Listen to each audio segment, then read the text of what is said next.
Hi అండి. అందరూ ఎలా ఉన్నారు? సో, ఈరోజైతే నేను పూజా రూమ్ క్లీన్ చేస్తున్నాను. పూజా రూమ్ క్లీన్ చేసేటప్పుడు మన దీప సామాన్లు వాష్ చేసుకుంటాం కదా! వాష్ చేసుకునేటప్పుడు ఈజీ ప్రాసెస్‌లో ఎలా వాష్ చేసుకోవాలో నాకు తెలిసిన మెథడ్ మీతో షేర్ చేసుకుంటాను. సో, మీకు యూజ్‌ఫుల్ అయితే ట్రై చేయండి.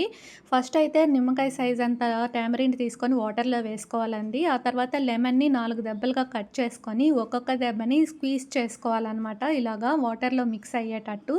సో, 1 బై 1 స్క్వీజ్ చేసుకోవాలి బాగా కలిసేటట్టు. ఆ తర్వాత 1 టేబుల్ స్పూన్ ఆఫ్ సాల్ట్ వేసుకోవాలి.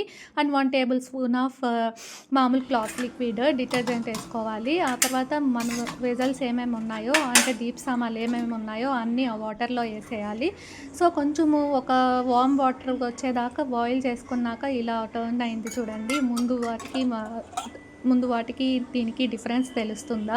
సో, ఇలా మనకి ఈజీ ప్రాసెస్‌లో కొంచెం త్వరగా అయిపోతుందండి. మీకు యూజ్‌ఫుల్ అయితే ట్రై చేయండి. అండ్ ఇప్పుడు కొంచెం కొంచెం బ్లాకిష్ అనిపిస్తుంది కదా! అది కొంచెం మనం చేత్తో వాష్ చేసేసుకుంటే సరిపోతుంది.